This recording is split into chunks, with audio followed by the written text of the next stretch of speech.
जरा सा सूप ही तो पीना है।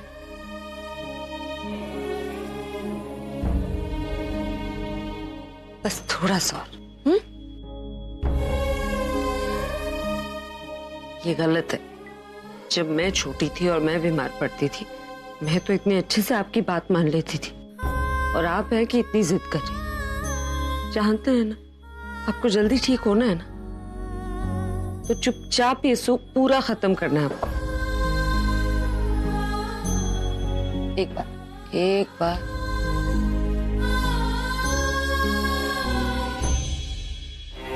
किस बात की सजा दी है आपने मुझे भगवान?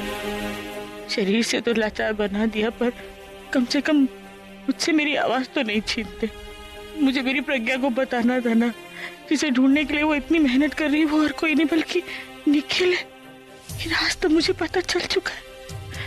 कहीं ऐसा ना हो कि ये राज मेरे तक ही रह जाए। मैं क्या करूं? क्या सोच रही हैं? नहीं, कुछ बोलने की कोशिश मत कीजिए। पहले आप ठीक हो जाइए, फिर हम बैठ के खूब सारी बातें करेंगे। अभी बस आप ये सूप पी लीजिए।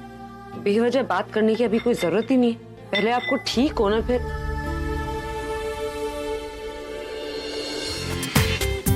पूरा एपिसोड देखिए ZEE5 पर।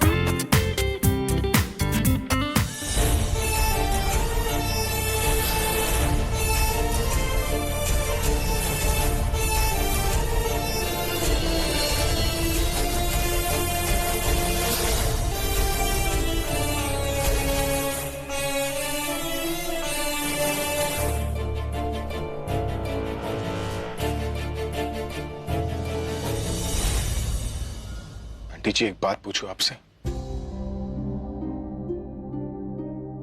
आपको कुछ नहीं करना है, जवाब नहीं देना है।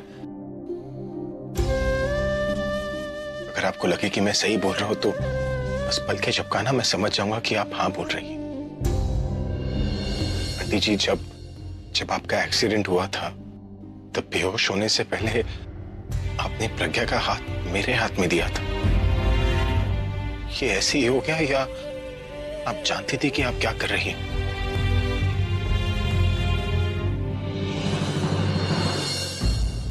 बताइए ना आंटी जी, बोले ना प्लीज। ये आप क्या कर रहे हैं? देखो, ये माँ बेटे के बीच की बात है, प्लीज तुम बीच में मत आओ। And this time I am very serious.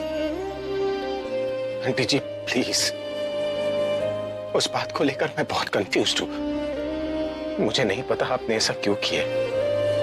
क्यों रो रही हैं आप? मत रोइए। मैं बस ये कह रही हूँ कि ये सही वक्त नहीं है ना उन्हें सब कुछ बताने का।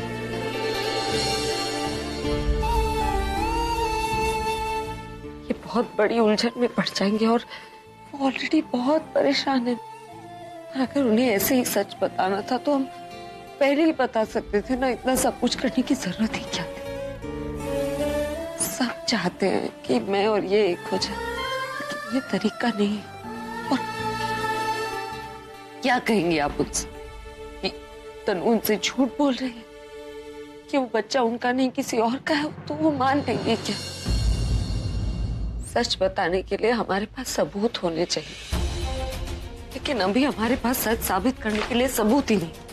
और सबूत ही तो ढूंढने गए थे ना हम, और हमारा प्लान कामयाब होने ही वाला था। तनु वहां पहुंच गई थी, उसका बॉयफ्रेंड भी बुरखे में वहां पहुंच गया था। एन वक्त पर उन्होंने किसी और को ब्लैकमेलर समझ लिया, उसको पकड़ कर लेगा और सारा प्लान गड़बड़ हो गया।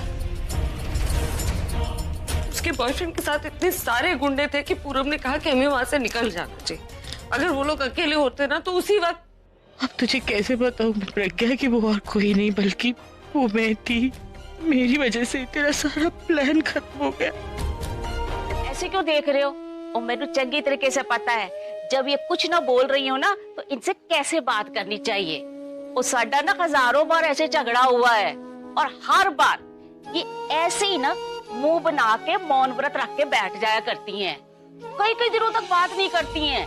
ये मैं ही थी जो इनका चेहरा देख के ना इनकी मन की बात पढ़ लिया करती थी। इसलिए पुत्र, इनकी टेंशन ना मेरे पे छाटते हो। मैं आ गई हूँ ना, अब आप लोग ये टेंशन लिए बैठे हैं कि इनका एक्सीडेंट हुआ इसलिए ये बोल नहीं पा रही। लेकिन मैं ऐसा सोचूंगी कि इनका ना मेरे साथ झगड़ा हुआ था और ये ना मेरे से बात नहीं कर रही, तो फिर मैं बिना टेंशन के ना इनकी चंगी तरीके से ख्याल रख सकूंगी। हाँ जी, की हाल है? चंगे हो? बीमार हो तो ये नहीं सोचना कि आपको आराम करने दूंगी ना जी, थोड़े दिनों की छुट्टी दी है। वो चली कटी बातें जो आप मेरे को सुनाया करते थे, अब मैं आपको सुनाऊंगी। अपने मन की ना पूरी पड़ास निकालूंगी। आप मुझे पैसे नहीं देते थे ना, अब देखो मैं क्या करती हूँ, एक एक पाई का हिसाब लूंगी। हाँ, और मैं ना आपके घर के कागज भी लेकर आई हूँ, मौका मिला ना तो आपका गुट्ठा भी लगवा लूंगी।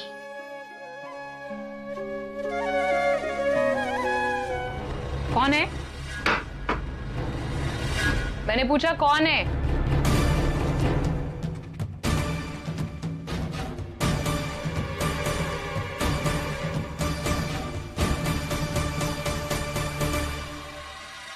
मिताली भाभी, आप? जब 2 बार मैंने पूछा कि बाहर कौन है, तब आपने बोला क्यों नहीं कि आप हैं? हाँ, वो इसलिए कि अगर मैं तुम्हें बता देती कि मैं मिताली हूँ तो तुम दरवाजा ही नहीं खोलती ना। अब मैं आ गई हूँ तो अंदर आकर बैठने के लिए नहीं बोलोगी? आज तक आपने किसी की परमिशन का वेट किया है कमरे में अंदर आने के लिए, जो आज आप पूछ रही हैं? वैसे भी यहाँ क्या देखने आई हैं आप? यहाँ देखने के लिए कुछ है भी नहीं। नहीं, कुछ नहीं, मैं तो तुम्हारा हालचाल जानने आई हूँ। हालचाल? हाँ। या फिर ये कहूँ कि जिस हालत में मैं हूँ उस पर तरस खाने आई हैं? क्योंकि अगर आप तरस खाने आई हैं तो प्लीज यहाँ पर रुकिएगा मत, यहाँ से अभी के अभी निकल जाइए। मैं तो यहाँ ये सोचकर आई थी कि मैं तुम्हें बताऊंगी कि मेरी हालत क्या है, तुम्हारे जाने के बाद मेरे साथ में क्या क्या हुआ है, तो तुम वो सब सुनकर मुझ पर तरस खाओगी, मुझ पर अफसोस जताओगी। लेकिन तुम तो... क्या मतलब है आपका? आलिया, मैं क्या बोलूं तुम्हें, तुम्हारे जाने के बाद मेरे साथ में क्या क्या हुआ, सब कुछ खत्म हो गया, सब कुछ बर्बाद हो गया मेरा। तो वो ये एक प्यार था मेरा जो वो भी मुझसे रूठ कर चला गया, छोड़कर चला गया मुझे। वहां घर में ना सब लोग हैं, सबसे बातें कर सकती हूँ, लेकिन मैं किसी से अपना दुख दर्द बांट ही नहीं सकती, कोई समझता ही नहीं है मुझे। मैंने सोचा कि मैं तुम्हें आकर बताऊंगी, तुम समझोगी। मेरे तो दिमाग ने काम करना बंद कर दिया, मैं क्या करूँ क्या नहीं करूँ। मैंने उस घर में रहने को तो मना कर दिया, पर मुझे उस घर की खबर तो रखनी ही है कि वहां कौन कब क्या कर रहा है, और इस काम के लिए इनसे अच्छा तो कोई हो ही नहीं सकता। इन्हें सहारा चाहिए और मुझे मोहरा। जैसे चाहूंगी वैसे घुमा लूंगी। मैं आपकी प्रॉब्लम समझती हूँ मिताली भाभी। वैसे जहर दे दूंगी पानी में मिला के तो आपको इस तकलीफ से आजादी मिल जाएगी, पर इतनी जल्दी नहीं। आपने मुझे इतना परेशान किया है तो आपको थोड़ा परेशान तो होना पड़ेगा ना।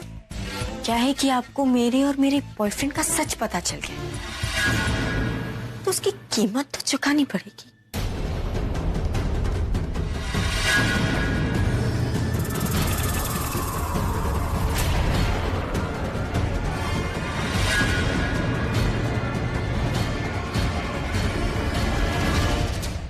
माँ,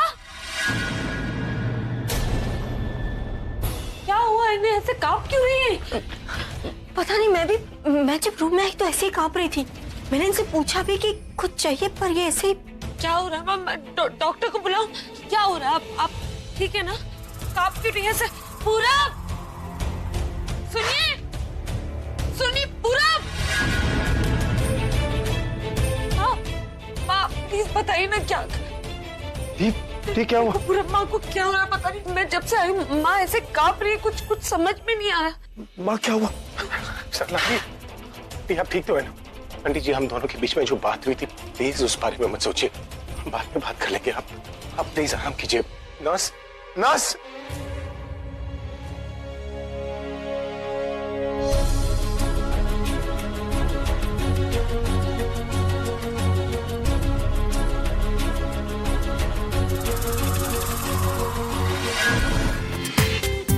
पूरा एपिसोड देखिए ZEE5 पर।